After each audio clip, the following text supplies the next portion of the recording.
Kainin mo. Iniabot sa akin ni Sir Logan yung kanina pa niyang binabalatan ng mansanas. Thank you po. Sa susunod na gagawin ka sa trabaho, magpahatid ka na lang kay Kiefer o di kaya tawagan mo ako. Ako maghahatid sa'yo. Lalo na ngayon, delikado. Tinignan naman siya ni Sir Kiefer dahil sa sinabi ni Sir Logan. What? Inosente niyang tanong dahil matalim nakatingin si Sir Kiefer kay Sir Logan. Ewan ko kung matalim nga ba ang tingin niya o namamalikmata lang talaga ako.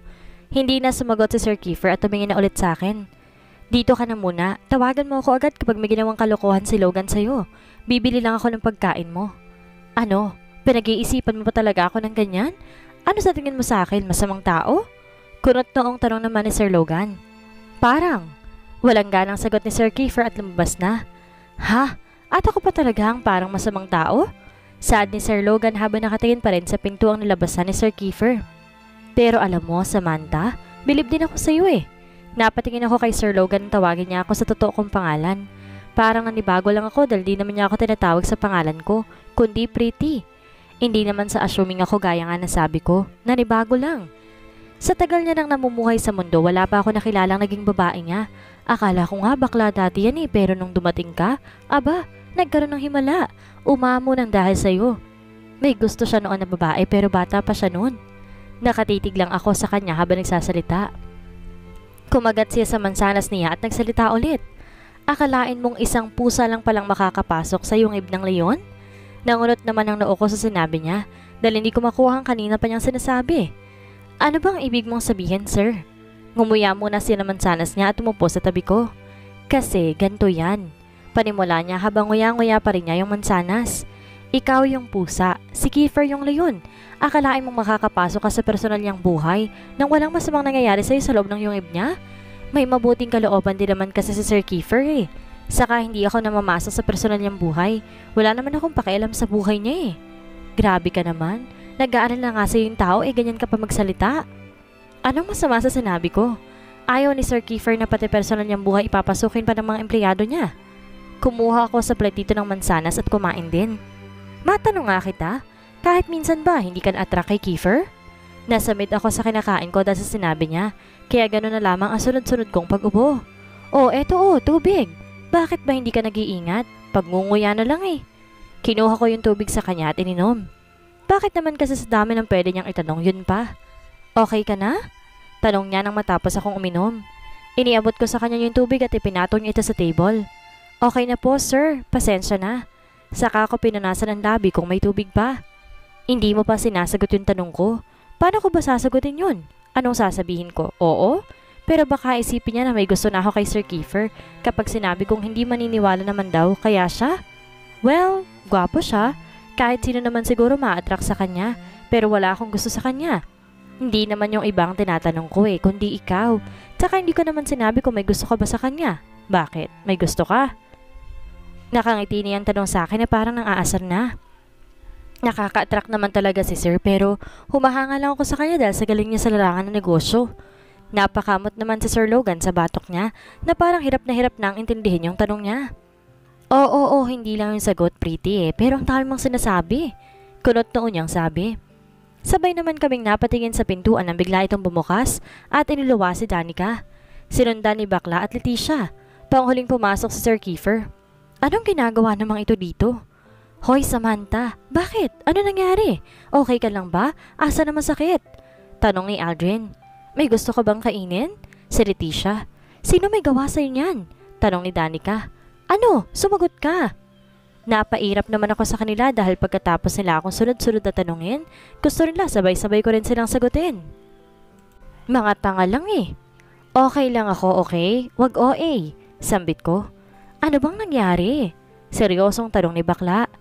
Mamaya nyo na siya kausapin. Samantha, kumain ka na muna. Singit ni Sir Kiefer sa tatlo saka inayos sa mga pagkain sa isang tray. Tumabi naman silang apat kasama ni Sir Logan na maglakad, palapit sa akin ni Sir Kiefer. Napalingon naman ako kay Bakla at ang mga tingin na niya naman nakakapangloko. Kaya mo kumain ng mag-isa o susubuan pa kita? Impit ang tiling ni Bakla dahil tinakpan pa niya ang bibig niya. Ako na po sir, kaya ko naman. Nahihiya akong sabi. Ipinatong niya naman sa harap ko yung pagkain at siya na nag-alis ng tissue ng kutsara at tinidor saka iniabot sa akin. Thank you po sir. Tumawa lang siya at tinidasin ni Sir Logan papalayo sa amin. Bulungan lang silang dalawa na hindi naman namin narinig. Maiwan na muna kayo dito, Leticia, Danica, at Aldrin. Kayo na muna magbantay sa kanya at may gagawin lang kami. Wika ni Sir Kiefer. Don't worry, sir. Nasa mabuting kamay si Samantha. Ingat po kayo. Masiglang sabi ni Bakla. Pagkalabas si Sir Logan at Sir Kiefer ay pinagkabilaan naman nila ako at umupo sila sa tabi ng bed ko. Grabe, Samantha ha? Naka-VIP room ka pa talaga. Tapos 2 opa nagbabantay sa'yo? Kinikilig ako. Tilini ang sabi. Ano ba talaga nangyari? Seryosong tanong ni Danica. Hindi naman na malayo ni Sir ang oras. 7:00 na kami nakauwi. Di ko naman naisip na mag-abang ng taxi sa harap ng building kaya naglakad ako. Sa kaliwa ba ng building? Sa pating madilim ba? Tanong ni Leticia na kinatango ko. Bakit ka dumaan dun? Medyo napalakas ang boses ni Danica. Ano bang meron dun? Hindi mo ba nababalitaan na marami na na-hold upan dun at yung iba mga biktimang babae nagagahasa, kadalasan patay sila? Kwento ni Danica. Hindi ko alam. Yun na lang ang nasabi ko dahil kung alam ko lang na ganun pala yung lugar na yun, hindi na lang ako naglakad. Kasama mo si Sir Kiefer? Hindi ka man lang hinatid kahit sasakyan na lang? Tanong ni Danica. Gusto niya nga akong ihatid pero nahihiya ako. Yun naman pala Napakain ka na naman sa part at hiya mo. Ayan tuloy. Paano ka nakita ni Sir? Tanong naman ni Leticia. Hindi ko rin alam Hinoldapan ka ba? May ginawa ba sila sa'yong hindi maganda? Tanong mo rin ni Danica. Bago pa nila ako nagawa ng masama, dumating na si Sir. Pero paano naipunta ka pa ng ospital kung wala naman pala nangyari? Kulot noong tanong ni Danica. Malakas kasi yung sampal sa akin ng lalaki. Tapos nung sinubukan kong tumakas, sinikmuraan ako na siyang dahilan ng panghihina. Kaya ako nawala ng malay. Kanina lang din ako nagising. Mga gago yun Tigang na tigang mga hayop. Nanggigigil na sabi ni Bakla. Hindi kami nakaimik dahil parang katulad ko ay natahimik din sa Leticia at Danica. Dahil sa boses ni Bakla. Hindi dahil sa galit kundi dahil boses lalaki. Yung malagom talaga as in lalaking lalaki. Oh, ano nangyari sa inyo? Maarte niyang sabi ngayon. Nagboses lalaki ka. Hindi pa rin halos makapaniwalang saad ni Danica. Bakit porket bakla na hindi na pwede magboses lalaki? Ganto lang talaga kami mga bakla minsan kapag nagagalit. Nagboboses lalaki. Ako lang pala, ewan ko sa iba. Napailing na lang ako dahil sa kilos niya. Huwag mong sabihin na magdamag kang sinamahan dito ng 2 opa na yun. Pagbabago yun naman sa usapan. Ano naman sa'yo bakla? Singit ni Leticia. Abay, syempre maiinggit ako ng bongga. 2 opa magdamag mong kasama? Oo, sagot ko. Anong oo? Nanlalaking mata pa niyang tanong. Binantay nila ako. Na magising kasi ako kanina na abutan ko silang tulog pa. Napatakay pa siya sa bibig niya na akala mo'y gulat na gulat talaga. OMG, makasarili ka. Hindi ka man lang nag-share? Ano nangyari? Usisa niya. Tanga ka, girl. Kita mong wala nga siyang malay tapos tatanungin mo siya ng ganyan. Utak, nasaan? Pambabara na naman, Leticia. Oo nga no? Hoy, makasabi ka ng tanga. Sorry naman, nakalimutan ko. Hindi pwede magkamali. Gaga. Mataray niyang sagot kay Leticia. Kiefer's POV. Paglabas namin ng ospital, mabilis naming tinungong presindo kung saan ngayon nakakulong ang 2 suspect. Hindi kami nag-imika ni Logan sa loob na sasakyan hanggang sa makarating kami ng police station. Nasaan yung 2 lalaking dinala dito kagabi ng mga guard ko? Tanong ko sa front desk. Nasa kulungan po, sir. Sagot ng polis. Gusto ko silang makausap. Maotoridad kong saad. Mabilis naman siyang umalis sa harap namin at pumasok sa loob. Maya-maya pa may 2 lalaki may mga bandage pa sa ilang bahagi ng katawan. Kasunod ng polis na kinausap ko kanina. Biglang kumulo ang dugo ko na makita ko sila. Mga gago kayo. Mabilis kong ginawaran ng suntok ang unang lalaking nagkalalad. Si Samantha pa, dinalin nyo ha? Mabilis ring sinuntok ni Logan ang isa pa. Sunod-sunod namin silang sinuntok. Bitawan niyo ako, mapapatay kita. Nanggagalaiti kong sabi. Tama na po sir. Awat ng mga pulis sa amin. Naghiwalay na lang kami ng marami ng umawat. Hindi ako titigil hanggat di kayo nabubulok sa bilangguan. Inis kong sigaw sa kanila. Hawak-hawak pa rin kami ng mga pulis at niliyo sa amin ng 2 lalaki na may mga dugo na sa bibig. Huminahon po kayo, sir. Pigil sa amin ng isa pang pulis. Pinaupo kami sa monoblock at pinagkabilaan kami ng 2 pulis, habang ang 2 naman ay nakaupo rin, katapat namin. Pareho na silang nakayuko ngayon. Ayan, napapala nyo. Girlfriend pa ng isang sikat na negosyante ang nabiktima ninyo. Iiling-iling na sabi ng isang pulis na nakaupo sa gilid namin. Hindi ko na pinansin ang sinabi ng pulis dahil matalim kong tinitigan ang dalawang bisit na ito. Ginawa niyo ba talaga ito? Tanong ng pulis. Ginawa nga nila. Ano pa ba ang gusto mong palabasin? Na may iba pang gumawa? Ha? Galit kong sabi. Huminahon po tayo. Papaano ko hihinahon kung ganyan ang mga tanungan ninyo? Pasensya na po, sir. Hinging paumanhin niya. Tumayo ako sa pagkakaupo at inayos ang nalukot kong damit. Ipapadala kong lawyer ko dito at mabubulok kayong dalawa sa kulungan. Lumabas na ako sa presinto dahil pakiramdam ko, sasabog lang doon ng galit ko at baka may magawa pa akong hindi maganda sa dalawang yon. Relax lang, Kiefer. Paano ako magre-relax? Sigaw ko sa kanya na kinagulat niya ng bahagya. Hindi naman nila tinuloy ang balak nila kay Samantha dahil on time ka. Paano kung may nagawa ka sa kanila? Baka ikaw pang mapasama at maasbalsor silang dalawa. Kaya kong ubusin ang pera ko, makulong lang sila. Gagawin mo yon para kay Samantha? Napatingin naman ako kay Logan at nakangiti ng loko. Masyado ka nag-iisip. Lumakad na ako at tagtungo ng parking lot. Bakit hindi mo pormahan kung gusto mo naman pala? Sunod na tanong sa akin ni Logan. Tumigil ka, Logan. Masyado kang malisyoso.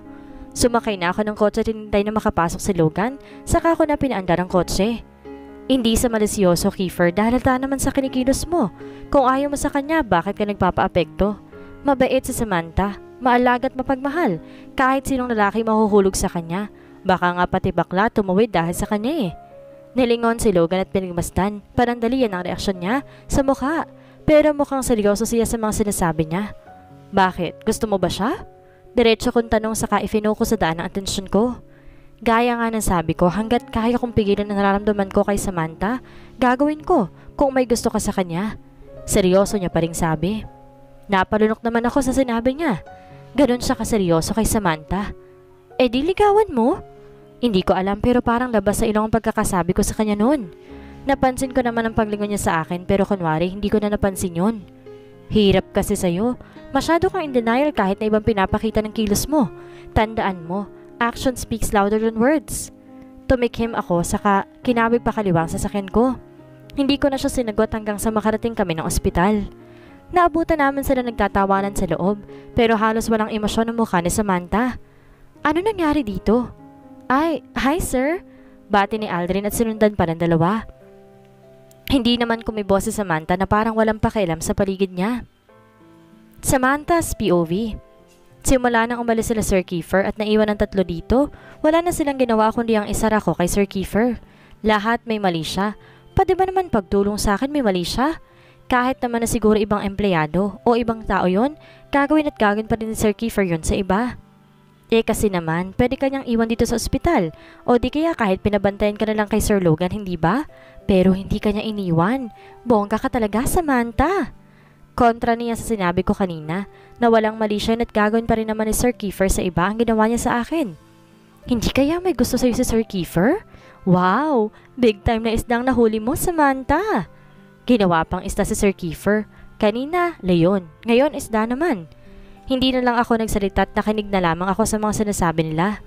Inaantok na naman ako. Siguro dahil sa gamot na pinainom sa akin ng doktor kanina lang. Hindi ako nagsalita hanggang sa makarating sila Sir Kiefer. Gusto ko munang matulog pero hindi ko magawa dahil ang ingay nila. Danica, Leticia, Aldrin.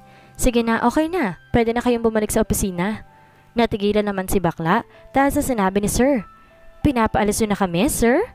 Kunwaring may lungkot na sabi ni bakla. Hindi naman sa ganun pero kailangan muna magpahinga ni Samantha. Saka nang umiti si Sir Kiefer. Napansin ko ang pagkurap-kurap na mata ni bakla at tumingin ulit siya kay Sir Kiefer. Oh my God! Totoo ba yung nakita ko? Ngumiti si Sir. Tili niya pero tinakpan ni Leticia ang bibig ni bakla para pigilan to sa pagsigaw saka naiilang nang umiti kay Sir Kiefer. Pasensya na po sa kayo sa kanya, sir. Sige po, babalik na po kami sa opisina. Pahinga ka na muna, Samantha. Hihintayin ka namin. Nginitian ko naman sa Leticia. Ganoon na rin si Danica. Tinampal naman ni bakla ang kamay ni Leticia na nakatakip pa rin sa bunganga niya.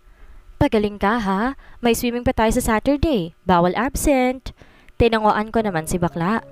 Sige, salamat. Ingat kayo. Tumayo na sila at nagbeso-beso pa sila sa akin. Ikaw, pigil-pigilan mo nga yung bunganga mo? Dinig kong bulong ni Danica kay bakla pero narinig ko pa rin. Eh kasi naman ang gwapo ni sir nung umiti siya. Kinikilig pang sagot ni bakla. Buluan pa rin sila hanggang sa makalabas na sila ng kwarto. Uwi muna ako, Kiefer. Samantha. Paalam ni Sir Logan. Tinungan naman siya ni Sir Kiefer. Huwag nilang sasabing iiwan nila ako kay Sir Kiefer. Sir, kayo rin po umuwi na muna. Okay naman na po ako dito. Nahihiya ko pa, nasabi sa kanya. Hindi na tuloy ni Sir Kiefer ang sasabihin niya nang putulin siya ni Sir Logan. Hindi ka pwedeng iwan mag-isa dito, kaya kailangan may maiwan man lamang sa'yo. Pahinga ka, may swimming pa tayo. Mauna na ako, Kiefer. Kinuha niya ng coat niyang nasa ibabaw ng sofa, saka tumalikod at lumabas. Napapikit na lang ako na magsarado ng pintuan. Matulog ka na? Napamulat ako sa tanong ni Sir at nakatingin na siya sa akin. Sige na, magpahinga ka na muna. Alam kong kanina mo pa gustong matulog. Paano na lamang kanina ko pa gustong matulog? Masyado ba akong halata? O sadyang nawili silang tatlo kaya hindi nila ako pinansin na inaantok na? Umalis si Sir Kiefer sa tabi ko at naupo sa sofa saka kinuha ang magazine malapit sa kanya. Nagpa-4 pa siya saka itinutok ang atensyon sa magazine. Hindi ko naman na siya pinansin pa dahil kanina pa akong hinihila ng antok ko. Nagising akong walang maingay kundi ang tunog na lang ng isang machine. Tinignan ko si Sir Kiefer na mahimbing na natutulog sa may sofa. Sa sobrang tangkad niya lumampas pa ng 2 niyang paa sa sofa. Nakaramdam naman ako ng hiya dahil hindi niya naman ako responsibilidad para bantayan pa. Tinignan ko ang orasan na nasa wall at halos manlaki ang mga mata ko nang makita ko ang oras. 6:00 na? Ganun ako katagal na nakatulog? Grabe, kaya pala inantok na rin siguro si Sir Kiefer sa kakabantay sa akin. Sumandal naman na muna ako at kinuha ang isang apple sa table malapit sa akin. Nagugutom ako, di naman kasi ako kumain ng tanghalian. Oo nga pala, kumain kaya si Sir kanina? Kahit na medyo malayo siya tinitigan ko sa mukha. Parang nawala na yung Kiefer na masungit at mayabang dati. Napansin ko naman siyang gumalaw at nagulat na lang ako na magtamang mga mata namin. Hindi ako agad nakagalaw dahil sa gulat. Hindi ko naalis ang titig ko sa kanya at nakatitig din siya sa akin. Namumula pa ang mga mata niya dahil kagigising lang. Are you hungry? He said huskily nang mapansin ang hawak-hawak kong mansanas. Ano po kasi? Tumayo siya at lumapit sa akin. Ginising mo na lang sana ako. Saad niya nang makalapit sa akin. Inayos pa niyang una na sinasandalan ko sa likod. Kahit bagong gising, amoy mentol pa rin ang hininga niya. Salamat po, sir. Saad ko nang maayos na ng unan ko sa likod. Nang mas lalo ako na komportable. Mag-o-order ako. Mahihintay mo ba? Tanong niya sa akin habang nakatingin pa ng diretso sa mga mata ko. Nailang naman ako sa paraan ng pagtitig niya kaya umiwas ako ng tingin. Okay lang po, sir. Akin na. Ako na magbabalat. Kinuha niya sa akin yung apple na hawak ko. Saka may kanalikot na kung ano sa cellphone niya bago binulsa ito at binalatan na ang mansanas. Ewan ko, pati ako nalilito na sa paraan ng pag-aalala sa akin ni Sir Kiefer. Nakilala ko siya sa ugali niyang mayabang at mahangin, pero hindi ko aakalaing masasaksihan ko ang ilang mga pag-uugali ni Sir na bihira niyang ipakita. Iniiwas ko na lang ulit ang tingin ko sa kanya dahil naramdaman ko ang pagbilis ng tibok ng dibdib ko. Siguro ginagawa niya lang to dahil siyang huli kong nakasama. Maaring nagigilty lang siya. Tama, ganun nga yun kaya ginawa niya ito ngayon dahil nagigilty lang siya. Here! Abot niya sa akin ang mansanas na nasa may platito. At nahiwa-hiwa na rin. Kayo po, sir? Abot ko rin naman sana sa kanya pero umiling lang siya. Lumabas po ba kayo kanina? Tanong ko habang umunguya ng mansanas. Hindi, bakit? Umiling-iling ako. Kung gano'n hindi pa rin siya kumakain. Kumain din po kayo nito. Alam kong hindi pa rin po kayo kumakain. Inabutan ko siya ng mansanas at tumingin pa muna siya sa akin bago siya bumuntong hininga na animoy suko na sa pagpipilit ko. Kumuha siya at kumain. Bigla naman naging awkward ang sitwasyon sa 4 na sulok ng kwartong to. Panandali ang katahimikan na naig sa amin hanggang sa may kumatok sa pintuan at pinagbuksan ni Sir Kiefer. Di ko naman nakita kung sino yun. Hindi naman pinapasok ni Sir. Maya-maya sinarado niya na ulit ang pintuan at may dala ng mga ilang pirasa ng plastic. Here, kumain na muna tayo at maya-maya ay palalabasin ka na. Inilabas naman ni Sir Kiefer ang mga laman nun at inayos, saka nilagay sa tray na pinagkainan ko at nilagay sa harap ko. Salamat po, sir. Saad ko, tinanguan lang ako saka binigay sa akin ang kutsara at tinidor. Inumpisa na namin kumain at walang nagsalita kahit isa sa aming dalawa hanggang sa matapos kaming kumain. Here! Iniabot niya sa akin isang basong tubig saka inayos na mga pinagkainan namin at nilagay niya sa isang plastic saka itinapon sa basurahan. Mabilis na lumipas ang oras at maya-maya makakauwi na rin ako. Sabay kaming napatingin ni Sir sa bumukas sa pintuan nang magbukas ito. Kamusta ang pakiramdam mo? Tanong sa akin ng kakapasok lang na doktor. Okay naman po ako, Dok. Wala nang masakit? Wala na po. Okay, good. Inumin mo na lang to at baka kauwi ka na. Inabot niya sa akin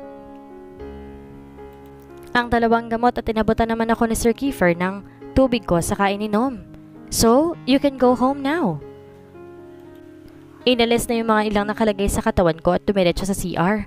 Alangan naman na uuwi na ako ng naka-hospital gown pa. Paglabas ko'y nag-uusap si Sir Kiefer at ang doktor. Walang anuman, Mr. Bentecourt. Talaga palang kilala si Sir kahit saan. Napatingin sila sa akin na mapansin sigurong papalapit na ako sa kanila. Huwag ka nang babalik, okay? Nilitian ko naman ng doktor pero si Sir Kiefer kunot na kunot ang noo. What did you just say? Medyo may diing sabi ni Sir Kiefer. Sabi ko wag na siyang babalik. Ulit ng doktor. Gusto mo bang maalis sa trabaho mo? Pinigilan ko naman si Sir Kiefer. Hindi niya ata naintindihan ang sinabi ni Doc. Tara na po sir. Aya ko sa kanya pero nakipagtitigan pa si doktor. Pero kalmado lang naman si Doc. Ano ka ba sir? Sabi ko tara na. Sapilitan ko siyang hinila papalabas. Okay na sana kung di lang nagsalita si Doc eh. Huwag ka nang babalik, Miss Samantha. Mag-iingat ka. Abat talagang hinahamon mo ba ako? Kaya kitang patangalin sa ospital na to.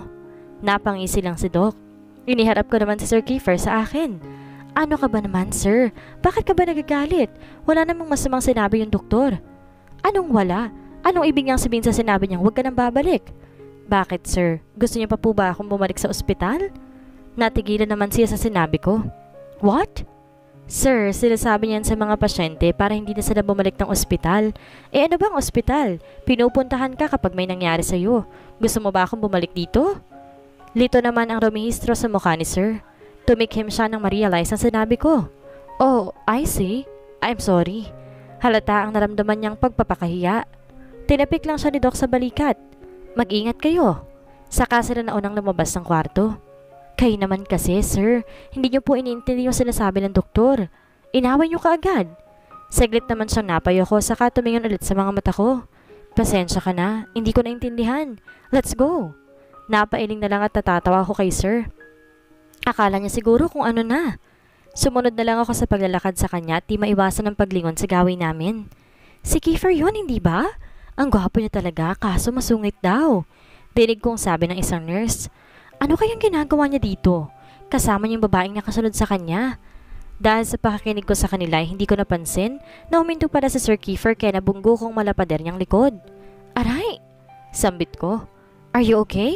I'm sorry. Natigilan ako sa ginawa niya dahil hinawakan niya ang hawak-hawak kong noo. Oh my God! Dinig kong sabi ng ilang mga taong nasa paligid namin. Girlfriend niya? Maybe. Look at them. Ang sweet. Ilan pa sa mga narinig ko. Okay lang po ako, sir. Tara na po. Aya ko dahil nahihiya na ako sa mga naririnig ko. Let's go. Aniya saka naglakad na at sinundan ko naman. Nakarating kami kung saan nakapark ang kotse ni sir. Nahiya naman ako, lalo't pinagbuksan pa niya ako ng pintuan. Nang makasakay na siya, pinaandar niya ng kotse niya at tinihatid na ako sa bahay. Salamat po ng marami, sir. Sambit ko na inhinto niya sa tapat ng bahay ang kotse niya. Don't make me worry again. Para ako na estatwa sa kinaupuan ko dahil sa sinabi niya. Nabibingin lang ako, hindi ba? Diba? Dahan-dahan ko siyang nilingon at hindi ko alam kung pagsisisihan ko ba dahil yung mga tingin niya sa akin ay parang hindi na siya sa Sir Kiefer. Hindi ako sanay na mabait sa akin. Shit! Kita ko ang mga mata niyang punong-puno ng mga emosyon dahil kung titingnan mo siya dati hindi mo mababasa kung galit ba siya, malungkot o naiinis. Pero ngayon marami kang mababasa sa mga mata niya. Kapag nagkaroon tayo ng overtime, every time na mag-overtime ka sa akin, ihahatid kita sa ayaw at sa gusto mo, okay? Automatiko naman akong napatango dahil sa sinabi niya. Ewan ko, para akong nahihipnotismo sa mga titig niya sa akin. Mauna na po ako, sir. Paalam ko at mabilis na bumaba sa kotse niya. Ibinaba niya ang salamin ng bintana niya saka tumingin sa akin. Good night, Samantha. Hindi na ako nakaimik sa sinabi niya. Naninibago talaga ako. Shit! Nang hindi na ako nakasagot, sinarado rin agad ni sir ang bintana niya saka umalis. Hingal na hingal akong huminga nang ma-realize kong parang nakalimutan kong huminga. Ano ba naman yan? Ano ba nangyayari sa akin at pati paghinga nakakalimutan ko? Ano ba kasing trip ngayon ni sir? Ang bait-bait niya. Bakit? Dahil na ospital ako. Pero hindi niya ako responsibilidad o obligasyon dahil wala naman siyang kasalanan. Pumasok na ako sa bahay at nagpaulit-ulit sa tenga ko ang mga sinabi niya. Don't make me worry again. Don't make me worry again. Don't make me worry again. Ano ba nangyayari sa akin? Siguro ganun lang siya dahil empleyado niya ako, pero bakit nung si Mang Karding ang aksidente, halos ayaw niya pang ipaggamot? Ang gulo! Ang gulo-gulo! Ang gulo niya! Nakakainis! Napabalik ko sa kasama ko nang may kumatok sa pintuan ko. Mabilis naman akong tumayo. Sino yan? Tanong ko habang hindi pa binubuksan ang pintuan. Baka mamaya magnanakaw yan eh. Si Ate Sara mo ito, Samantha. Binuksan ko naman ang pintuan ng si Ate Sara pala. Pasok ka, ate. Pumasok kami sa loob at naupo. Napansin kong hindi ka umuwi kagabi. Wala kasing ilaw ang bahay mo. Hindi ba't di mo naman pinapatay ang ilaw mo? Tanong niya kaagad sa akin. Malamang magtataka siya. Nasa ospital kasi ako, ate. Nagulat naman siya sa sinabi ko. Na paano ka? Kinuwento ko sa kanya yung nangyari kung bakit ako na ospital at punong-puno ng pag-alala ang mukha niya. Mabuti at may nakakita sa'yo. Bakit hindi mo kami tinawagan para nabantayan ka namin sa ospital? Okay naman na, ate, may nagbantay naman sa akin. Kumunot naman ang noo niya. Alam kong magtataka siya dahil wala naman na akong kilalang kamag-anak ko. Sino? Yung nagligtas sa akin. Sino ba nagligtas sa'yo? Niligtas ka nga ng bantay ka pa. Yung boss ko. Napasinghap naman siya nang sabihin ko iyon. Napataki pa siya sa bibig niya dahil sa gulat. Boss mo? Sigurado ka? Iniligtas ka ng boss mo, tapos magdamag at maghapon ka pang binantayan? Yan ba yung boss ninyong inihatid kayong dalawa ni Dexter? Walang preno niyang tanong. Oo, ate. Yung kaninang nag-aalala niyang mukha, napalitan ng pang-aasar. Umamin ka nga sa akin? May relasyon ba kayo ng boss mo? Relasyon agad? Hindi ba pwedeng nagmamalasakit lang yung tao? Kung ano na naman ang iniisip mo, ate, wala kaming relasyon, okay? Sino ba boss mo? Tanong niya na naman. Si Kiefer Bentacourt. Kung gaano siya gulat na gulat kanina, dumoble pa ngayon. Ang okay lang, ate, ang OA lang. Bentacourt? Sigurado ka? Kilala yun na matapang na negosyante ah. Nagamot ka ba ng maayos sa ospital? Wala ka bang nararamdamang sakit? Napairap na lang ako habang sinisipat pa niya ang noo ko. Wala nga, ate. Si Kiefer nga ang boss ko, yung may-ari ng Greenland. Number 1 company. Ngayon, kung ayaw mong maniwala, bahala ka. Pero paano binigyan kaya ng oras? Kung secretary ka lang? Special employee lang? Hindi, ate. Baka nagigilty lang dahil siyang huli ko nakasama bago nangyari yung insidente. May puso ba yun? Ang alam ko marami siyang inaalis sa empleyado niya kapag tatanga-tanga o kaya nagkakagusto sa kanya. Yun kasi ang kumakalat tungkol sa kanya. Huminto na lang daw nito mga nakaraang buwan. Oo, ganun siya dati pero tingin ko nagbago naman na yung tao. Lahat tayo nagbabago. Sa bagay, sa susunod na may nangyari sa'yo hindi maganda, balitaan mo naman kami para naman makabawi-bawi naman kami sa'yo. Buti naman at hindi na siya masyado nagtanong. Pasensya ka na, ate, nawala naman na sa isip ko. Nawala ba talaga sa isip mo o talagang hindi mo na inalala at si Mr. Bentacourt ang nagbabantay sa'yo?